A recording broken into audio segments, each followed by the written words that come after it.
지난번에 우리 배자매님이 그 요즘 온 세계적으로 화재도 쭉 그냥 산불도 많이 나고 홍수도 많이 나고 바이러스도 코로나 바이러스 아이고 세상이 우승숭하니 이제 말세가 온 게 아니냐 뭐 그런 사람들이 있다고 그랬잖아요. 응? 그래서 그거 어떻게 생각하십니까? 13장 39절을 한번 다시 읽어보겠습니다. 13장 39절.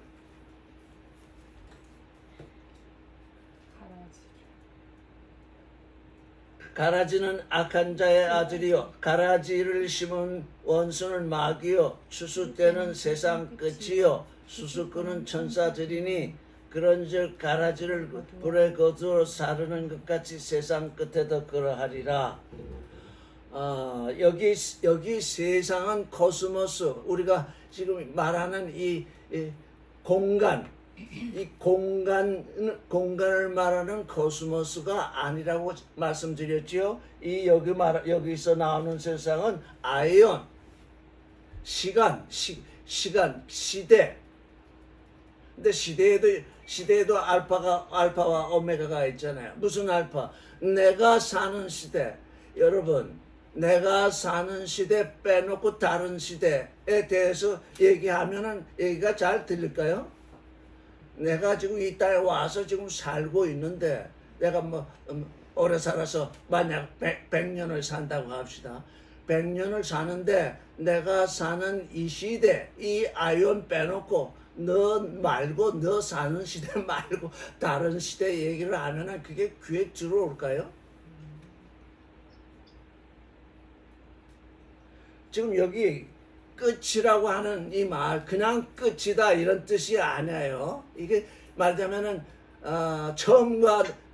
처음과 나중, 시작과 끝한데 시작과 끝이 아니라 근원과 근극인데 여기 이 끝이라고 번역된 말씀은 쉰텔레이아, 쉰이라고 하는 것은 함께라는 뜻이에요.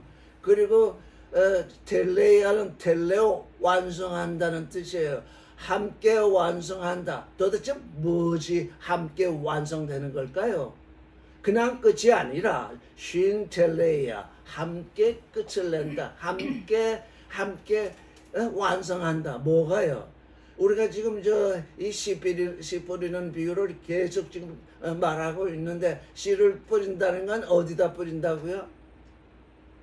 마음에 뿌리잖아요. 씨는 뭐라고요? 하나님의 말씀이잖아요.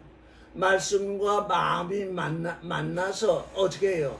말씀이 밭에 뿌려져서 씨가 뿌려져서 싹씨 나고 자라서 이제 나무가 돼서 열매를 맺어야 되는데 길가에 뿌려지거나 돌짝밭에 뿌려주거나 가시밭에 뿌려주면은 어떻게 돼요? 열매를 맺지 못하잖아요.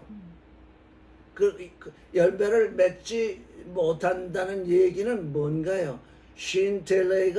텔레이아가 안 됐다는 얘기잖아요. 내 마음밭과 뿌려진 말씀이 함께 온전함을 이루어야 온전하게 되어 있어야 열매를 맺을 거 아니에요. 열매를 온전하게 맺는 그 일이 쉰텔레야지요. 우리 마음속에 말씀이 뿌려졌는데 예를 들어서 80년을 산다, 70년을 산다 할 때 우리가 그 70년 동안, 80년 동안 마음과 말씀이 하나를 이루어서 온전한 열매를 맺는 그것이 뭐예요? 그게 쉰텔레야예요. 그게 완성이라는 뜻이에요. 여기 쉰텔레야는 완성이라는 뜻이에요. 그러니까 우리 말씀이 우리 안에 떨어져서 완성이 안 되면 종말이 왔다, 뭐 왔다 한들 무슨 소용이 있겠어요? 이미 내 안에서 떨어진 씨앗이 지금 자라나서 나무가 되지도 않고 열매도 맺지 못하고 있는데 종말이 왔다 해서 거기에 흔들리면 어떻게 된다는 거예요? 그게 가라지잖아요. 내 안에서 말씀이 열매를 맺고 있어야지, 맺어야지. 가라지가 종말이 왔다고 흔들리면 가라지가 무슨 깔목이 되겠습니까? 신텔레야, 내게서 무엇이 완성이 돼야 돼요? 속사람이 완성이 돼야 돼요. 너희 기간 동안에 내가 육신을 가지고 사는 그 기간 동안에 말씀이 내 안에 떨어져서 완성되리라. 지금 그게 끝으로 지금 번역이 되고 있는 거예요. 그러니 종말하고는 상관이 있겠어요? 없겠어요? 그래서 우리 100년을 살다가 육신을 벗고 가면 아브라함의 품에 안기니까 이제 그 이후에 일은 예수께서 말씀하지 않으셨어요. 왜? 땅의 일도 얘기하면 믿지 않는데 하늘의 일을 얘기하면 너희가 믿겠느냐? 이 땅에 있을 때 땅에서 되어지는 그 일을 통해서 내게 이루어지는 그 일을 믿지 못하면 하늘에 속한 그 일을 얘기하면 너희가 믿겠느냐? 못 믿는다. 거짓말이다. 너희에겐 그게 거짓말이 될 것이다. 그래서 신텔레야도 둘이 되잖아요. 나도 100년을 살지만 내 후에 태어난 존재도 100년을 살 것이고 또 그 후에 태어난 존재도 그렇게 살 것이잖아요. 그 사람들이 다 알곡이 되어서 이제 창고에 맞으면 하나님의 창고에 거둬들여지게 되잖아요. 이제 마지막 때가 한 번 더 있잖아요. 온 사람들이 신텔레야가 온전하게 이루어진 그 마지막 때. 그때가 오메가의 신텔레야가 되겠죠. 그러니까 우리의 초점은 어디에 있어야 돼? 언제 종말이 오느냐? 그게 나하고 무슨 상관이 있어요? 있어요? 없어요? 지금 이 순간 여기서 나의 아이언 내게 주어진 이때에 내가 자라서 나무가 되고 열매를 맺어야 이제 그 열매가 거치는 거지. 열매는 안 되고 자꾸 종말이 왔다고 사람들이 자꾸 그러니 어쩌자는 거예요. 내 이름으로 많은 사람들이 와서 너희를 유혹하겠다.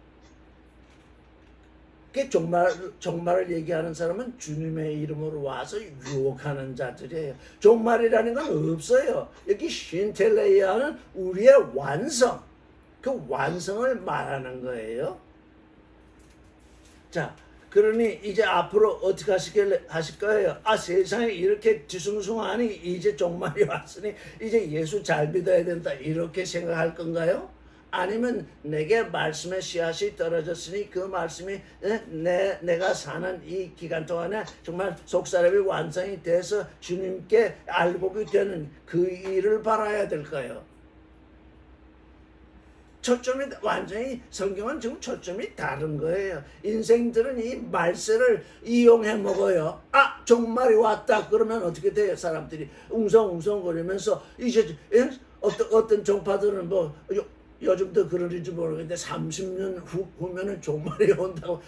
30년 후에 종말이 오면 비즈니스나 뭐나 학교나 다 그만둬야 되잖아요. 30년 후에 종말이 오는데 뭘 하겠다고 헌금을 하라 짓겠다 다들 이러잖아요. 종말이 오니까 빨리 헌금을 해서 이 교회를 더 크게 지어야 된다. 그게 말이 되는 얘기냐고요. 내 안에 떨어진 씨앗이 온전하게 자라나서 열매를 맺는 그 일. 신텔레야, 다 같이 해보세요. 신텔레야. 내 마음과 마음에 떨어진 말씀이 하나를 이루어서 열매를 맺는 그 일. 그게 수학이잖아요. 그게 수학되잖아요. 그렇게 되면 오늘 주님이 오시든 내일 주님이 오시든 무슨 상관이에요. 종말이 온다고 하는 사람들이 자꾸 주님이 오실 때가 지금이다. 그러면서 뭘 얘기해요? 우리의 완성을 얘기하는 것이 아니라 우리를 유혹하고 겁주고 우리의 무슨 육신에 속한 그 무엇을 빼앗아 가려고들 다 그러고 있잖아요. 그들의 속셈을 알아야 돼요. 그래서 13장 58절을 읽으면 우리 주님도 하나님의 아들이신데 못하는 일이 없으시잖아요. 전능하신 하나님의 아들임에도 불구하고 믿지 않냐면 믿지 아니하면 그들에게 능력을 행하시지 않는다고요. 왜? 우리 속담에 그런 얘기가 있죠. 닭 쫓던 지붕 쳐다본다고 막 닭을 쫓아가 닭이 지붕으로 올라가 버리면 지붕을 이렇게 쳐다보듯이 도대체 고향 사람들이 주님을 믿지 아니하니까 주님도 그의 능력을 행하실 수 없었다. 행하시지 않으셨다. 그러니까 뭐 능력도 어디에서 행해지는 거예요? 믿는 자가 있을 때 행해지는 거예요. 왜? 믿어야 하니까요. 믿지 않고 믿지 않아 하니까 이 고향 사람들은 이 주님을 향해서 이 귀신의 왕이라고 부르지는 않았지만 믿지를 않으니까 바리새인들은 바알세불로 인해서 능력을 행한다고 그랬는데 이 고향 사람들은 그렇게는 얘기 안 했지만 근데 우리 고향에서 자라난 존재가 뭘 하냐? 자기 고향과 자기 집 외에서는 존경을 받지 못한다. 자기 고향과 자기 집. 지난주에 이 말씀에 대해서 깊이 말씀드렸죠. 여러분 자신을 폄하하지 마세요. 여러분 자신을 무시하지 마세요. 왜? 하나님은 여러분에게 말씀의 씨를 뿌려서 하나님의 아들이 되게 하시겠다고 약속하셨는데 그게 바라지는 믿음으로 그 약속이 바라진 믿음을 가진 그 사람, 그건 경이로운 믿음을 가진 사람이에요. 경이롭다는 건 정말 하나님이 보기에도 경이로운 거예요. 왜? 이 세상에 사람이 이렇게 많은데 하나님이 전능하신 하나님이 약속하신 그 약속을 믿는 존재가 적다는 거잖아요. 너희는 정말 경이로운 존재다. 하나님조차도 우리를 경이롭게 보고 있는데 내가 나를 경이롭게 보지 못하고 나 같은 것이 왜? 나의 안에 부러진 이 씨알 하나님의 말씀 이걸 얼마나 귀한 것인데 그 귀한 말씀을 경이로운 말씀을 믿지 않으니까 하나님의 아들이 되지 못하는 거예요. 그게 지금 우리 안에서 이루어져야 하는 완성 신텔레야예요. 우리가 우리 안에 들어와 있는 떨어진 그 말씀 이 말씀은 하나님의 말씀이다. 하나님의 말씀이 내 안에 떨어져서 지금 내 안에 속사람을 이루면서 나를 하나님의 아들이 되게 한다. 이건 전능하신 하나님 외에는 아무도 할 수 없는 일인데 나의 믿음을 통해서 지금 이게 자라고 있다. 이 경이로운 말씀을 내가 내 마음속에 가지고 있는데 어떻게 내가 나를 허투루 여길 것이냐? 어떻게 나를 경홀히 여길 것이냐? 어떻게 세상 사람처럼 나처럼 여기지 못할 것이냐? 이게 뭐예요? 내 고향, 내 집, 이게 육신이 내 집이잖아요. 내 집에 있는 존재를 그렇게 허투루 여기는 이게 지금 종교인들이잖아요. 겨우 귀하게 여긴다는 게 세상 복 받겠다고 다들 그냥 난리잖아요. 그건 하나님이 약속하신 것도 아니잖아요.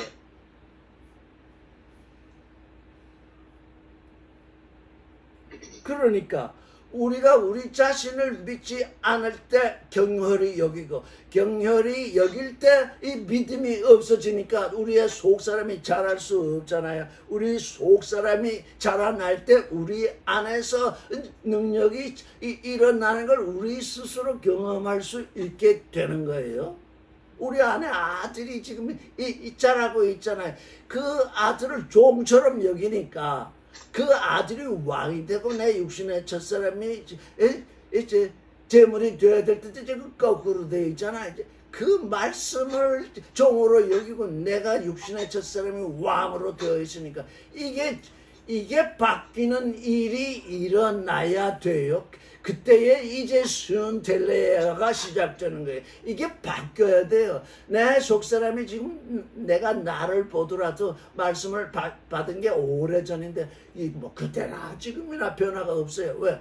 이게 순텔레야를 향해서 지금 나아가지 못하고 있잖아요. 내 속사람이 이렇게 귀한 존재이니 이제 그가 그가 내 안에서 자라도록 내가 그 속 사람을 믿어야 되겠다. 말씀을 믿어야 되겠다. 말씀이 곧 내 안에 있잖아요.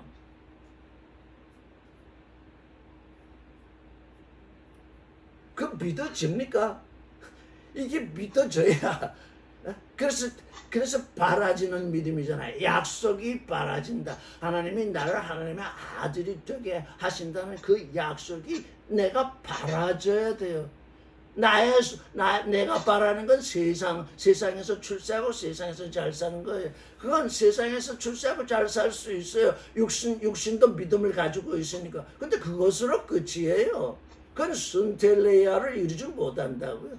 아버지가 약속하신 영원한 생명으로 나아가지 못하거든요.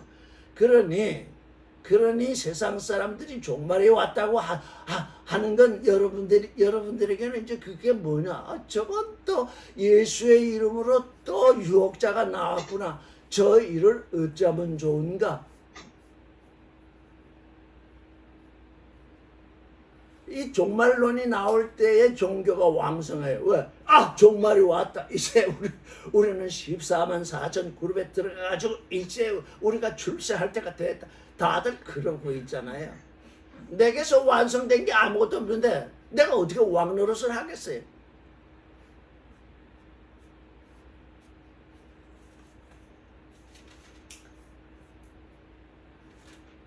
자, 이제 끝 이런 말이 나올 때 다른 말이 아니라 내 안에 떨어진 말씀과 내 마음이 일체를 이루어서 내 안에 지금 하나님의 아들이 지금 열매 맺고 있구나. 그게 이제 거두어질 때가 됐구나. 왜? 나도 육신을 벗을 때가 있잖아요. 100년이고 1000년이고 만년이고 이 땅에서 살 수 없잖아요. 왜? 육신은 한번 가게 되어 있잖아요. 그러니까 그 시대가 내 안에서 완성이 되도록, 그게 우리 안에서 완성이 되도록 해야 될 것입니다. 자, 14장을 같이 읽겠습니다. 1절부터 읽겠습니다. 시작.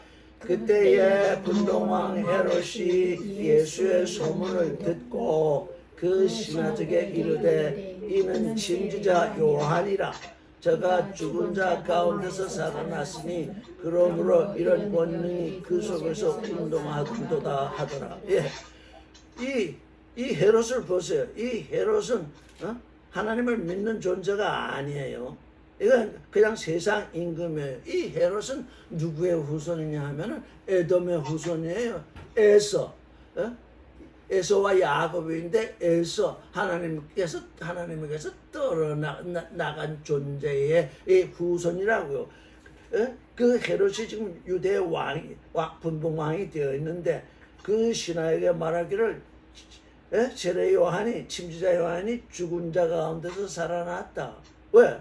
내가 죽였는데 살아났으니 예수의 일이 지금 헤롯의 귀에 들어갔는데 이게 내가 죽인 요한의 일이다. 지금 그는 또 그렇게 얘기를 하고 있어요.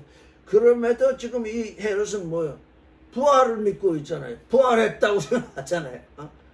이게 종교인들의 부활 사상이라고요.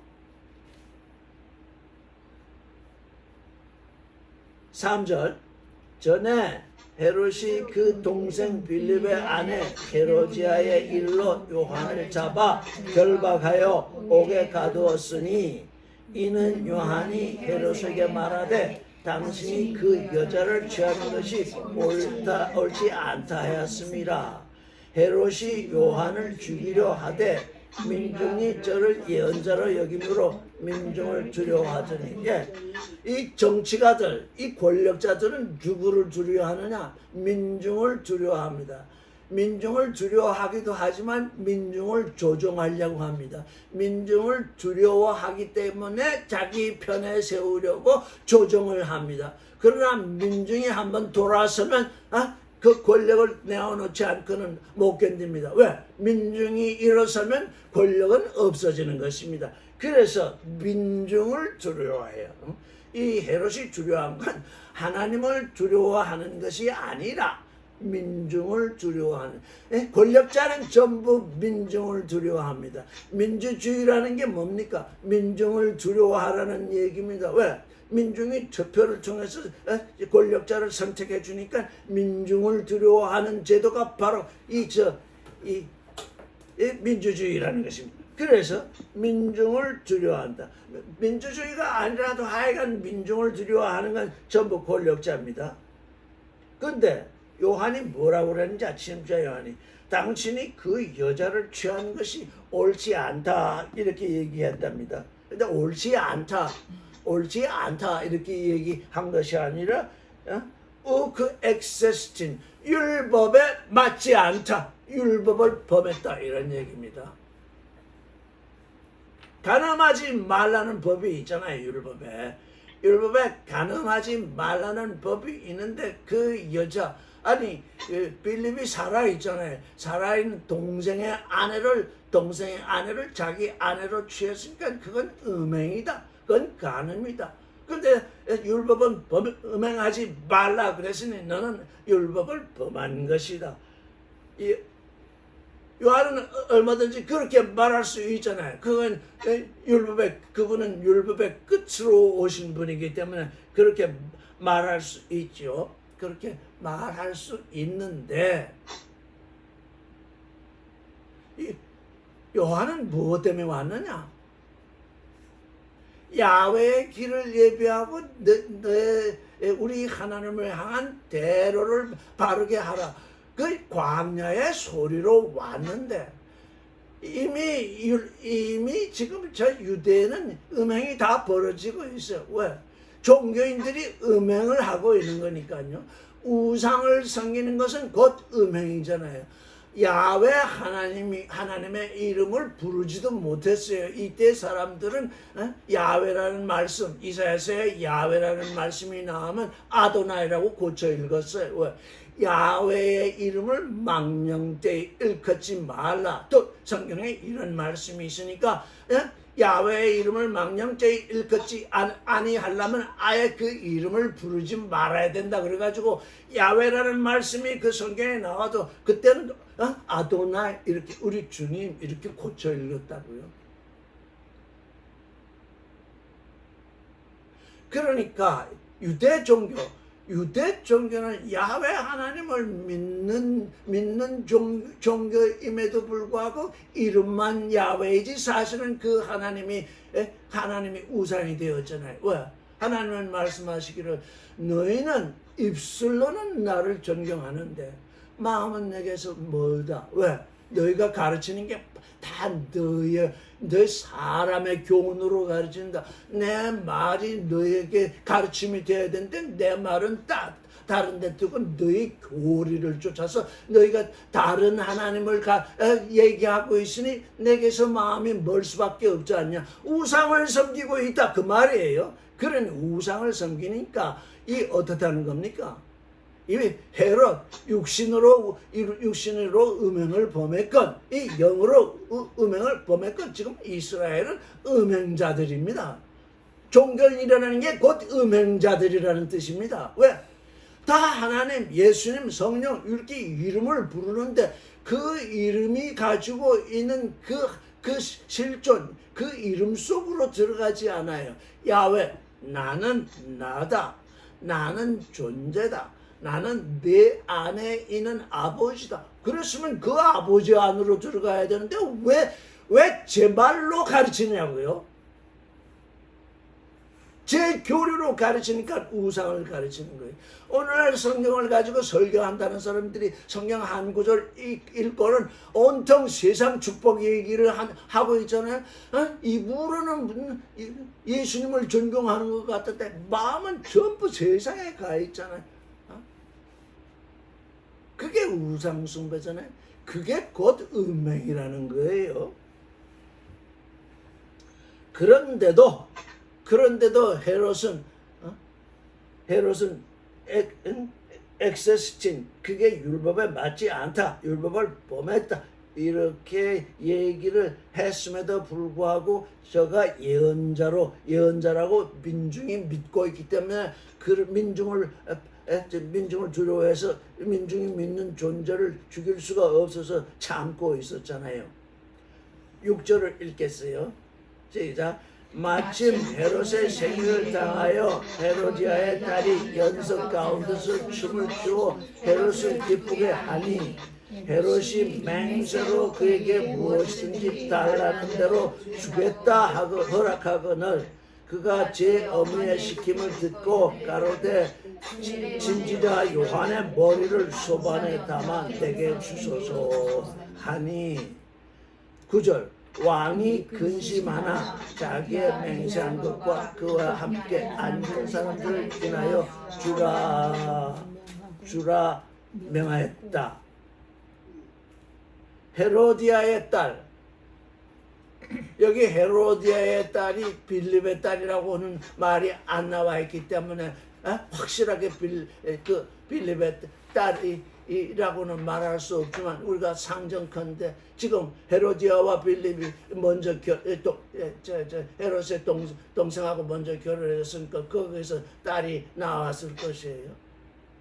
헤롯이 생각할 때 지금 헤로디아는 아내로 맞이했는데 그 헤로디아의 딸이 헤롯을 자기 아버지로 여기는 줄은 알 수가 없었잖아요. 또 아버지로 여기지 않았는지도 모르죠. 그렇겠죠. 그런데 그 생일날 여러 사람들을 모아가지고 대신과 천부장과 귀인들을 모아서 잔치를 지금 포도주를 마시고 이렇게 아주 즐거워하는데 그 헤로디아의 딸이 나와서 춤을 춰주니 얘가 이제 나를 아버지로 여기는구나. 얼마나 기쁘겠어요.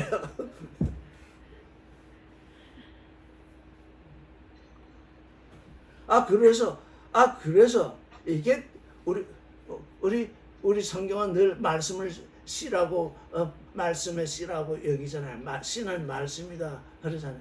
그런데 우리 속담도 거기에 근접해 있잖아요. 말이 씨가 된다. 우리 속담도 이게 얼마나 지금 근접해 있는지 모릅니다. 헤롯이 씨를 부르는데 맹세를 했어요.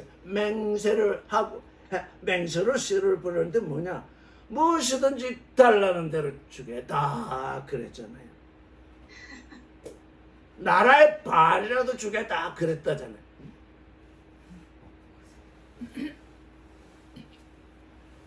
여기서 또 하나 생각해 볼 것은 아마도 이게 헤로디아의 꾀였을 것입니다. 헤로디아의 승낙 없이 헤로디아의 딸이 그 연회석에 나가서 춤을 췄을 리는 없거든요.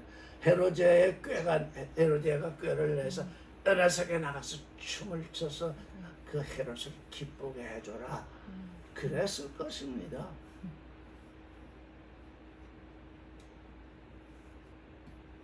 그래서 어머니한테 가서 나라의 반도 주겠다고 합니다 했더니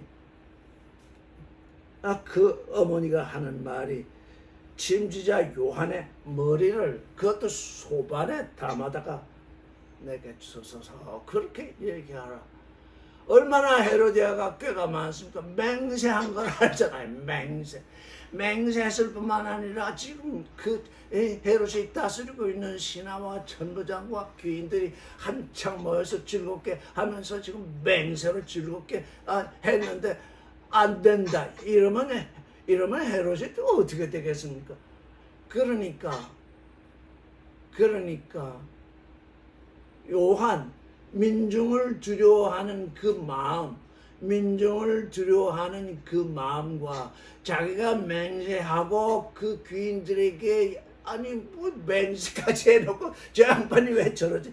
하면 자기 권위가 다 땅에 떨어지고 말잖아요. 그게 이제 비교가 되는 것입니다. 우리 입에서 무슨 말이 나왔느냐 그게 중요한 것입니다. 진실의 순간에 여러분 입에서 밖으로 나오지 않았을지라도 마음에 있을지라도 우리 마음속에 그냥 담겨 있을 때도 있고 입 밖으로 나올 때도 있는데 우리의 생각과 우리의 말이 하나님의 생각과 하나님의 말씀과 어떻게 되느냐? 상충될 때 우리는 어디를 쫓아가게 되느냐? 하나님의 말씀을 쫓아가게 되면 그건 하나님의 거룩편에 서는 것이요. 내가 비록 말을 그렇게 했을지라도 내가 말을 그렇게 했으니 내 말에 내가 충실해야 되겠다고 내 말을 쫓으면 그게 뭡니까? 속된 존재로 떨어지는 거잖아요. 지금 헤롯은 겨우겨우 지금 요한을 죽이지 않은 중간 상태에 있었어요. 헤로디아가 요한을 죽이고 싶었는데 지금 죽여야 하는 마땅한 이유가 없었는데 스스로 이유를 만들어냈어요. 누구의 꾀? 헤로디아의 꾀에 떨어져 가지고. 여러분 자신의 꾀에 떨어지지 마십시오. 누구를 탓하든 헤로디아가 저 딸을 탓하겠습니까? 헤로디아의 딸을 탓하겠습니까? 제 탓이거든요. 다 제 입에서 나온 것이고 제 마음에서 나온 것이잖아요. 내 탓을 해야 돼요. 내 탓을 해.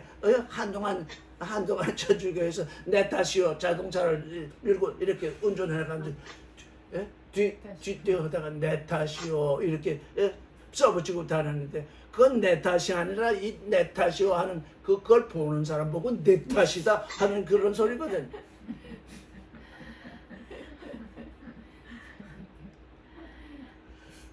구절을 읽겠습니다. 왕이 근심하나 자기의 맹세한 것과 그에 함께 앉은 자들을 인하여 주라 명했다.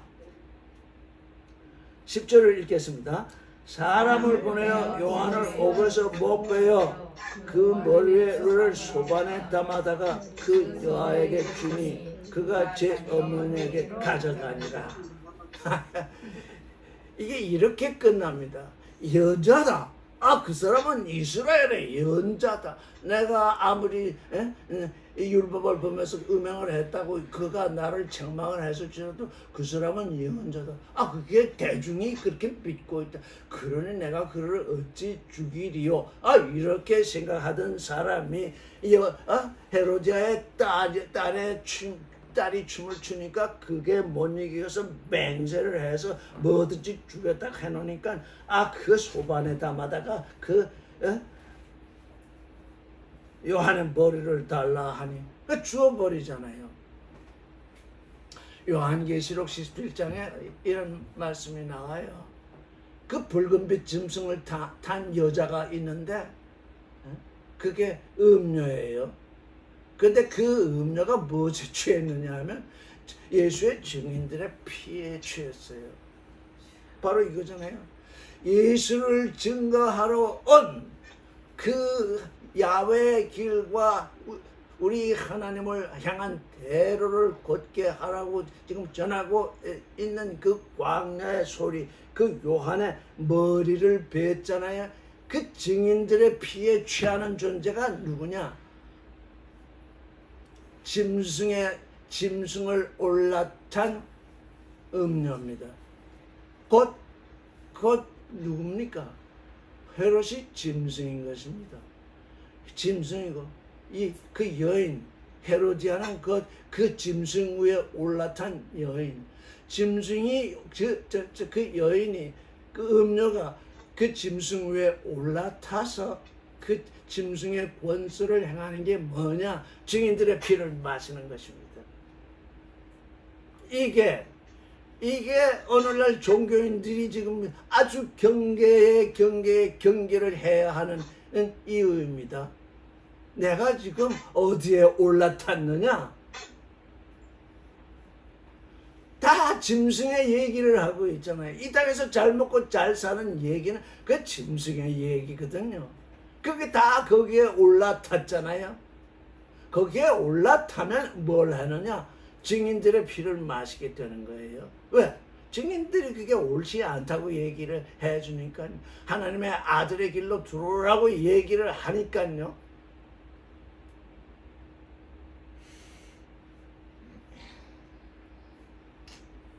그래서 이 헤로디아는 무엇의 표본이 됐느냐? 유대인들의 표본이 됐어요. 예수 그리스도를 죽이는 유대인의 모범이 되었다고요. 유대인들이 그걸 봤잖아요. 그걸 들었잖아요. 소반에 담아다가 요한의 머리를 소반에 담아다가 그 딸이 어머니에게 주었다. 지금 유대인들은 좀 로마의 지배하에 있기 때문에 사람을 마음대로 죽일 수 없어요. 헤롯은 왕이니까 이 특별히 지금 이제 자기 마음대로 했는데 유대인들은 그럴 수 없어요. 그런데도 이 지금 헤로디아는 어떤 길을 열었느냐?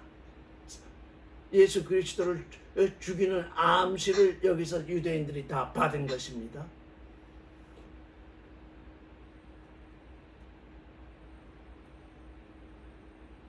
(12절을) 읽겠습니다. 시작.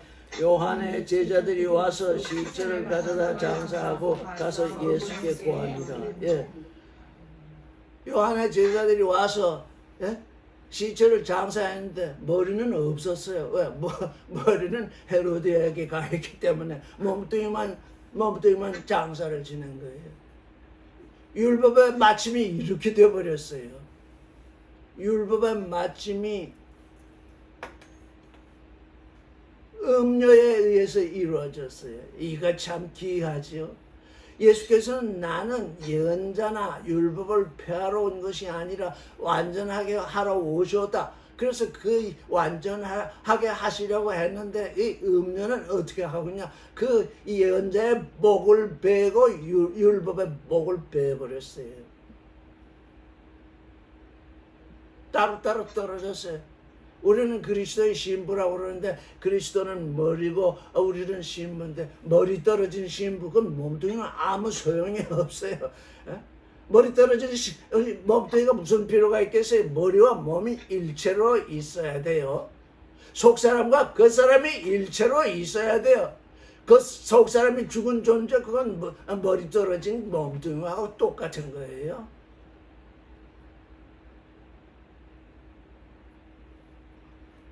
그걸 예수께 와서 말을 했대요. 그랬더니 어떻게 13절 예수께서 들으시고 배를 타고 떠나서 따로 빈들에 가시니 무리가 듣고 여러 곳으로부터 걸어서 쫓아간지라. 여기서 이 마가홈에서는 걸어서 갔는데 뛰어서 먼저 갔대요.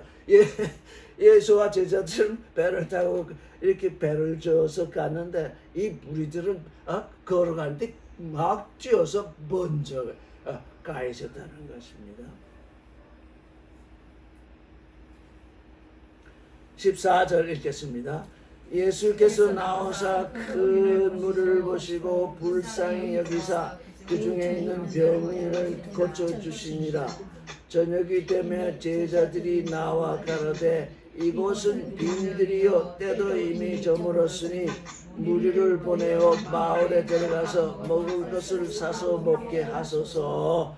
예수께서 가라사대 갈 것 없다 너희가 먹을 것을 주라 이렇게 되어 있습니다. 자, 이 말씀에 대해서 요한홈 6장을 우리가 다시 한번 다른 측면에서 요한 사도가 쓴 글을 한번 읽어보겠습니다.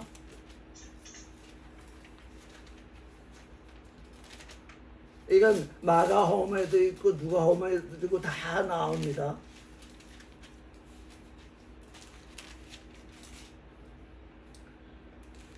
누가홈 6장 1절부터 한번 읽어보겠습니다. 시작. 그 후에 예수께서 갈릴리 바다 곧 디베라 바다 건너편으로 가시매 큰 무리가 따르니 이는 병인들에게 행하는 무엇을? 징조를 보았습니다. 제가 지금 이 표적을 징조라고 얘기한 지가 지금 얼마나 오래됐습니까? 징조를 봄이라. 예수께서 산에 오르사 제자들과 함께 거기 앉으시니 마침 유대인의 명절인 유월절이 가까운지라. 이 유월절이 가까웠다고 하는 얘기는 요한 사도만이 얘기하고 있습니다. 마침내 유월절의 명절인 유대인의 명절인 유월절이 가까웠다. 유월절이라는 건 뭡니까? 넘어간다는 얘기입니다. 육신의 일에서 영의 일로 유월한다. 우리는 지금 우리가 예수 그리스도를 믿는 이 일은 첫사람에서 둘째 사람으로 유월하는 일입니다. 그게 이스라엘이 애굽에서 지금 광야로 나오는 그 유월이 의미하는 바입니다. 유월 건너뛰어야 됩니다. 첫사람에서 둘째 사람으로 넘어가야 됩니다. 옮겨가야 됩니다. 지금 요한 사도는 유대인의 명절인 유월절이 가까웠다 지금 말을 하고 있습니다. 예수께서 눈을 들어 큰 무리가 자기에게 오는 것을 보시고, 지금 마태복음에는 이게 안 나오죠. 뭐가요? 빌립에게 이르되 우리가 어디서 떡을 사서 이 사람들로 먹게 하겠느냐. 예수께서 먼저 물으셨습니다. 빌립에게 우리가 어디서 떡을 사서 이 사람들로 먹게 하겠느냐 하니, 6절 이렇게 말씀하시면 친히 어떻게 하실 것을 아시고 빌립을 시험하시고자 하심이라. 빌립을 시험해서 시험에 떨어지게 하시려는 것이 아니라, 지금 빌립의 생각이 지금 어느 수준인가, 빌립의 생각이 어느 수준인가를 알면 예수의 12제자의 생각이 어느 수준인지 다 아시잖아요. 그래서 빌립을 대표자로 세워서 너가 지금 어떻게 이걸 어디서 떡을 사서 먹게 하겠느냐 이렇게 말씀하신 것은 빌립의 생각을 아시고자 하심이라. 7절 빌립이 대답하되 각 사람으로 조금씩 먹게 할지라도 200데나리온의 떡이 부족하리이다. 그래서 200데나리온이라는 말이 여기서 나옵니다. 200데나리온의 떡을 사서 올지라도 이게 부족합니다. 8절 제자 중 하나 곧 시몬 베드로의 형제 안드레가 예수께 여짜오되 여기 한 아이가 있어 바로 보리떡 5개와 물고기 2마리를 가졌나이다. 예, 이제 안드레가 예수께서 빌립에게 하시는 말씀을 듣고 빌립이 떡을 가진 자를 찾아본 것입니다. 그랬더니 안드레가 여기 한 아이가 있어 보리떡 5개와 물고기 2마리를 가졌나이다. 그러나 그것이 이 많은 사람에게 얼마나 되겠습니까? 어린아이가 가진 보리떡 5개가 물고기 2마리가 도대체 이 많은 사람에게 얼마나 되겠습니까? 이렇게 말했습니다. 그것이 마태복음 14장에 보면 제자들이 14장 17절을 보면 요한복음과 이 마태복음을 이렇게 손가락으로 끼고 왔다 갔다 하면서 보십시오. 제자들이 가로되 여기 우리에게 있는 것은 떡 5개와 물고기 2마리 뿐입니다. 이렇게 얘기하잖아요. 그런데 요한 사도는 뭐라고 그랬습니까? 안드레가 말하기를 여기 한 아이가 있어 보리떡 5개와 물고기 2마리를 가졌나이다. 그러나 그것이 이 많은 사람에게 얼마나 되겠습니까? 안드레는 사람의 생각을 말하잖아요. 사람의 생각을 말하는 것이 잘못이 아니잖아요. 예수께서 어떻게 하실 것을 모르니까 지금 안드레는 자기 얘기를 하죠. 빌립도 자기 얘기를 하죠. 그러니까 어떻게 해야 돼요? 자기 얘기를 할 때는 해야 합니다. 왜? 내가 모르니까요. 기도할 때 우리의 생각을 얘기하잖아요. 왜? 하나님의 생각을 모르니까요. 얘기하는데 얘기한 후에 하나님이 주님이 어떻게 대답하시는지 그걸 들어야죠. 자기가 얘기했는데 자기 얘기를 계속 주장하면 어떻게 돼요? 10절 요한복음 6장 10절 예수께서 가라사대 이 사람들로 앉게 하라 하신데 그곳에 잔디가 많은지라 사람들이 앉으니 수요가 오전쯤 되더라 이렇게 얘기를 하잖아요. 근데 마태복음은 뭐라고 얘기합니까? 그것을 내게 가져오라 하시고 무리를 명하여 잔디 위에 앉으시고 이렇게 간단하게 지금 기록이 되어 있잖아요. 요한복음 6장 11절 예수께서 떡을 가져 축사하신 후 감사하신 후에 앉은 자들에게 나눠주고 고기도 저에게 저희 원대로 나눠주시다. 원대로. 마가복음에는 어떻게 앉았느냐? 여기 지금 한 5천 명쯤 된다고 그러잖아요. 아직 마태복음에는 5천 명이라는 기록이 지금 뒤에 나오는데 마가복음은 뭐냐? 50명씩 100명씩 잔디 위에 앉았다. 그렇게 앉혀야 되잖아요. 50명씩 100명씩 이렇게 때를 지어서 앉혔다.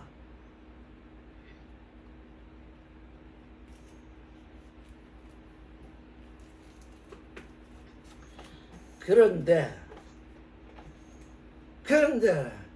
여기 보리떡이라는 건 요한복음에 나옵니다. 보리로 만든 떡, 보리떡 5개와 물고기 2마리. 어린아이, 너희가 어린아이처럼 천국을 받들지 아니하면 천국에 들어갈 수 없다 그랬잖아요. 지금 이 어린아이 5,000명, 남자만 5,000명이었으니 보통 사람들이 모이면 남자보다 여자가 더 많이 모이니 10,000명 이상 모였을지 모릅니다.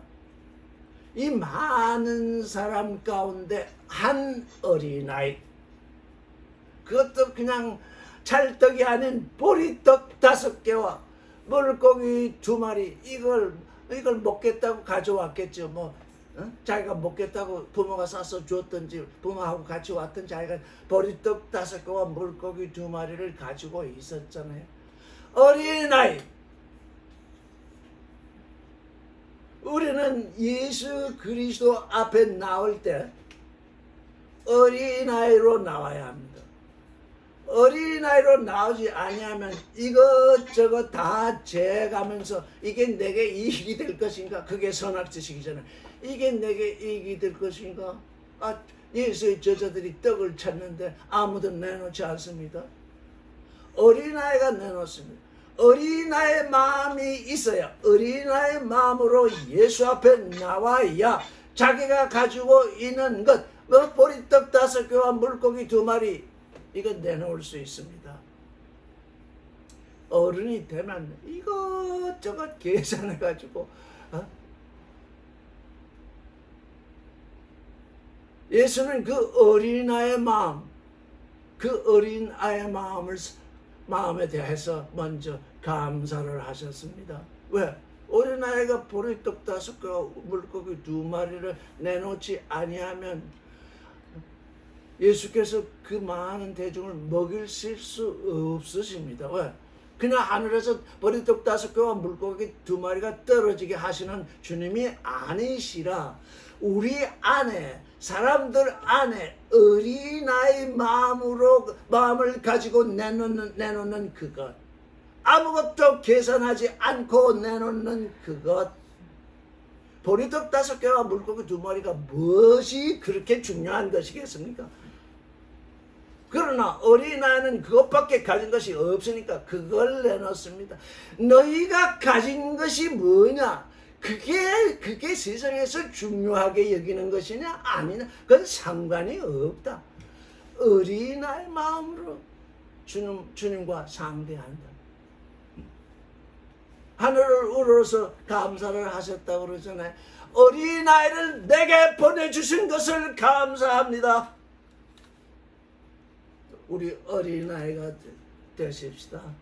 아니, 계산하지 마십시오. 하늘의 일은 계산 가지고 하려면 우리 아무도 하늘에 올라갈 수 없습니다. 왜?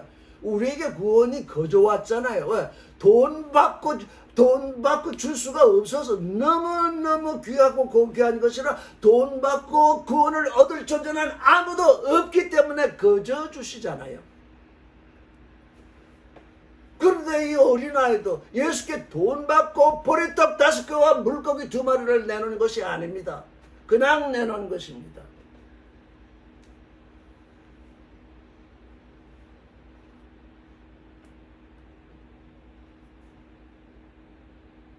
계산하지 마십시오. 주님은, 우리 하나님은 계산하지 않고 우리를 부르시는데 우리는 늘 계산하면서 내가 당신을 믿어줬으니 장사 잘 되게 해주시오. 애기 못 낳는 사람은 나 애기라도 하나 낳게 해주십시오. 왜 이러고 있으니 어린아이를 보내주신 아버지께 감사하시고 그 보리떡 5개와 물고기 2마리가 많은 대중을 먹일 수 있는 그 일에 대해서 주님은 감사하십니다.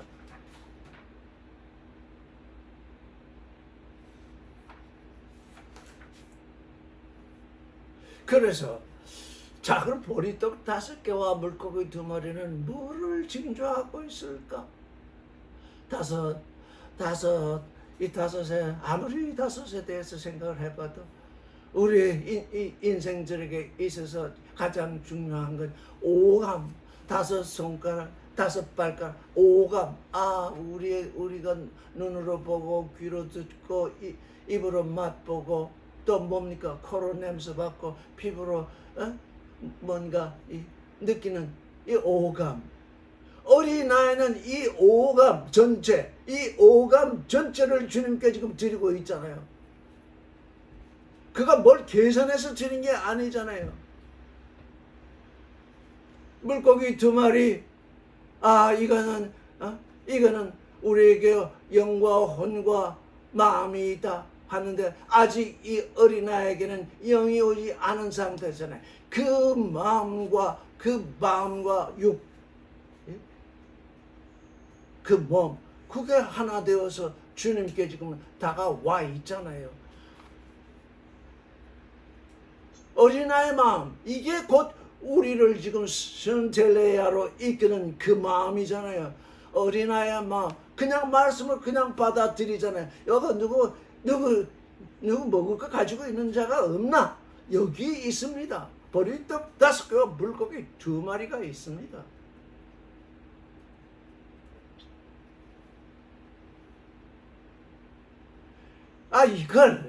이걸 11조 내면 축복받고 헌금하면 축복받고 어느 때 제가 어느 교회 한번 나갔었는데 대표 기도하는 그 어느 집사가 우리 헌금을 받으시고 오병이어의 기적을 내려주옵소서.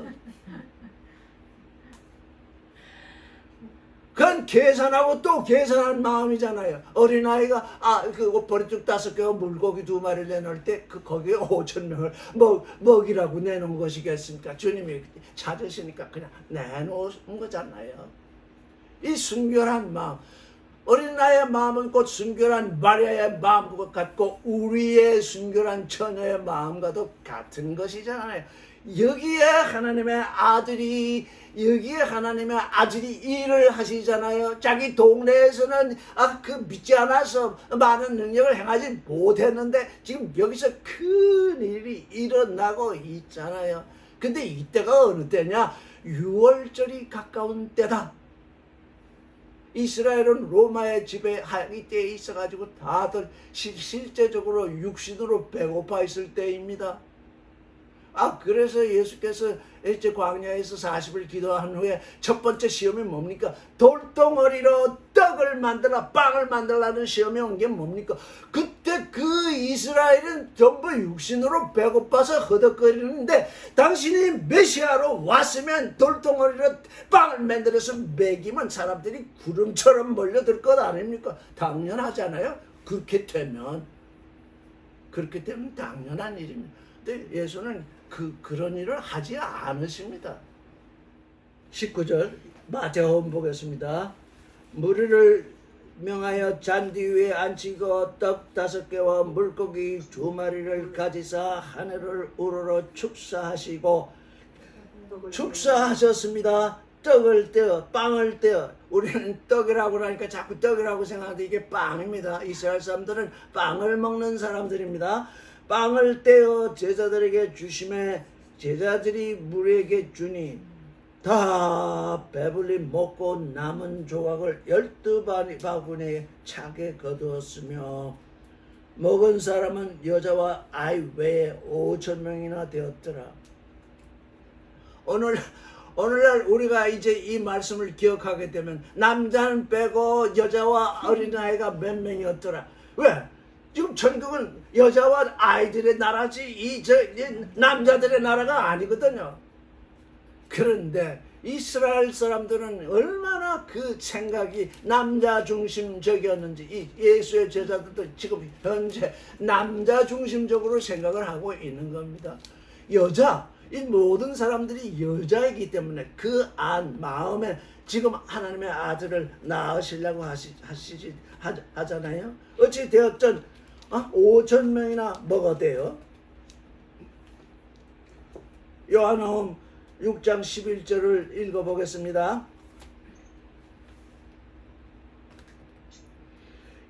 11절 예수께서 떡을 가져 축사하신 후에 앉은 자들에게 나눠주시고 고기도 그렇게 저의 원대로 주시다.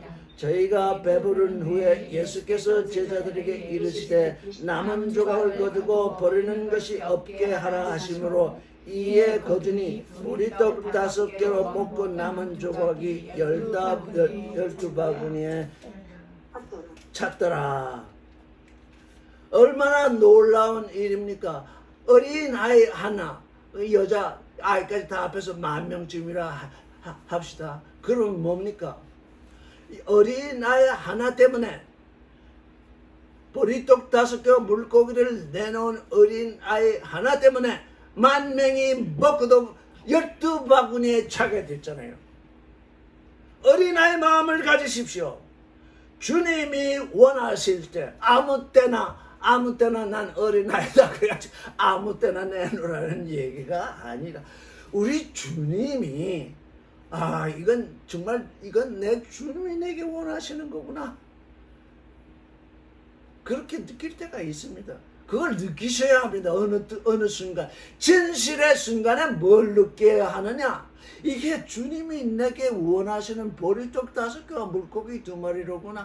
내 오감과 내 마음과 내 육신. 이거 다 내가 가지고 있는 거구나. 누구한테서 받아서 드릴 것이 아니라 그냥 내가 가지고 있는 거구나. 주님이 내게 요구하는 것이 이것이구나. 다른 게 아니구나.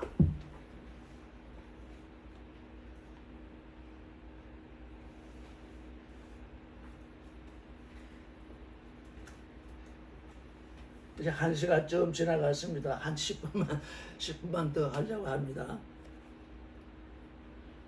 요한복음 6장 14절, 이 6장 14절이 매우 중요합니다. 그 사람들이 예수의 행하신 이 징조를 보고 말하되 이는 참으로 세상에 오실 그 예언자라 하더라. 아니, 이게 참 이상하잖아요. 예언자는 하나님의 말씀을 전하는 존재인데 이 유대인들이 지금 바라보고 있는 예언자라는 건 뭡니까? 이 표적을 보고 징조를 보고 말하되 이는 참으로 세상에 오실 그 예언자라 하더라. 예? 이사야서의 메시아의 예언이 되어 있으니까 바로 그 예언자, 그 메시아다. 15절을 읽겠습니다. 시작. 그러므로 예수께서 저희가 와서 자기를 억지로 잡아 임금으로 삼으려는 줄 아시고 다시 산으로 떠나가시니라. 예, 지금 예수께서 지금 이 보리떡 5개와 물고기 2마리로 5,000명을 먹이신 이후에 이 유대인들에게 뭐가 들어갔느냐? 마귀가 들어갔잖아요. 무슨 마귀? 세상 임금으로 삼겠다. 이건 이 사람 우리 임금이 되면 우리는 이제 배고플 일이 없다. 지금 종교인들은 뭡니까? 이 배고플 일이 없다고 하는 사람들, 그냥 헌금 모아서 비즈니스하고 하는 사람들, 그 다 거기 쫓아가잖아요. 이 사람 쫓아가면 우리 굶을 일이 없다. 근데 뭡니까? 임금으로 삼으려는 줄 알고 하나님의 아들 우리의 주님을 세상 임금으로 삼으려는 줄을 알았다. 종교인들은 그걸 종교인들이 아니라 이 종교 지도자들은 이렇게 되면 이 사람들이 나를 임금으로 삼으려는구나. 잘 되었다. 이제 내가 너의 임금이 되겠다. 뭐 틀림없이 종교 지도자들은 그렇게 하고 있습니다. 그래서 많은 사람, 큰 빌딩, 많은 돈들이 모이게 되는데 주님은 뭐라고 그랬습니까? 혼자 산으로 가셨다. 그런데 혼자 산으로 가시기 전에 하신 일이 있습니다. 마태복음 14장 22절을 그래서 성경은 여기서 빠진 것 저쪽에서 읽어보고 저쪽에서 빠진 거 이쪽에서 채워주고 하는 것을 알 수 있습니다. 예수께서 즉시 제자들을 재촉하사 자기가 무리를 보내는 동안에 배를 타서 앞서 건너편으로 가게 하셨다. 예수께서 제자들을 재촉하신 이유가 뭐겠습니까? 이 5,000명이 넘는 이 무리들이 자 우리 임금으로 모시자, 당장 임금으로 모시려고 이제 웅성거리기 시작하니까 예수께서 제일 중요하게 여기시는 12 제자들, 그들이 그 서열하게 동조하게 되면 예수의 하는 일이 완전히 무산되고 마는 것입니다. 그렇죠? 예수의 제자들도 지금 예수를 임금으로 섬기는 이 세상 임금으로 쫓아다니고 있는 이때까지도 쫓아다니고 있는데 이 5,000명 이상이 되는 무리들이 예수를 임금으로 삼겠다고 그러면 뭐 예수의 제자들은 얼씨구나 좋다 하고 지금 그들에게 동조할 것입니다. 그래서 제자들을 재촉을 해서 거기에 동조하지 못하도록 예수의 제자들을 먼저 재촉해서 자기가 무리를 보내는 동안 자기는 남아서 무리를 보낼 테니까 너희는 먼저 배를 타고 건너가라. 이게 예수님께서 행하신 일입니다. 예수님이 세상 임금이 되지 못해서 못하신 것이 아닙니다. 우리 주님은 무엇이든지 하실 수 있으신데 우리 주님은 우리의 영혼, 우리의 혼, 우리의 속사람, 이게 하나님의 아들이 되어서 영원히 하나님과 하나 되는 그 존재가 곧 그가 우리에게 오신 이유이기 때문에 세상 임금 노릇 하려고 오신 게 아니잖아요. 사람들은 여기다 이유를 댑니다. 세상 임금이 돼. 사람들을 모지 않고야 어떻게 구원하겠느냐 그러면서 사람들을 모으는데 그렇게 모여진 존재들은 구원되지 않습니다. 구원될 수가 없습니다. 왜? 하나님의 말씀이 떨어진 게 아니라 그 보리떡 5개와 물고기 2마리로 많은 사람들이 먹고 앞으로 나는 이제 배고프지 않겠다 그 생각으로 오기 때문에 아무도 구원될 수가 없습니다. 그래서 제자들을 먼저 배를 타고 가라고 보내시고 보내는 이 무리들을 떠나 보내시고 그리고 산으로 혼자 올라가셨다. 그것도 기도하러 가셨다. 주님이 산에 올라가서 행하신 기도 성경에 나와 있지 않아서 우리 알지 못합니다. 얼마나 주님은 고민하셨겠습니까? 이 사람들은 하늘의 일을 보고 나를 땅에 지금 왕으로 삼겠다고 하고 제자들은 거기에 동조할 기세가 있고 자, 이 일을 어떻게 해야 되겠습니까? 하고 아마 그런 기도를 하셨을지 모릅니다. 그런 고뇌, 예수 믿는 사람들을 인도하고 다스린다고 하는 존재들이 그런 고뇌 없이 사람들이 웅성거리도록 일부러 조장을 하고 말세다 종말이다 뭐 이렇게 웅성거리도록 조장을 하고 거기에 사람을 모아들이면 그게 다 멸망으로 이끌어가는 것인 것을 조금이라도 생각할 수가 있어야 되는 거잖아요. 거기는 구원이 없습니다. 왜? 그 웅성거리는 데에서는 말씀이 떨어지는 것이 아니라 선악 지식이 떨어져서 그저 욕심이 거기 그 가라지가 거기에 풍성히 자랄 뿐입니다.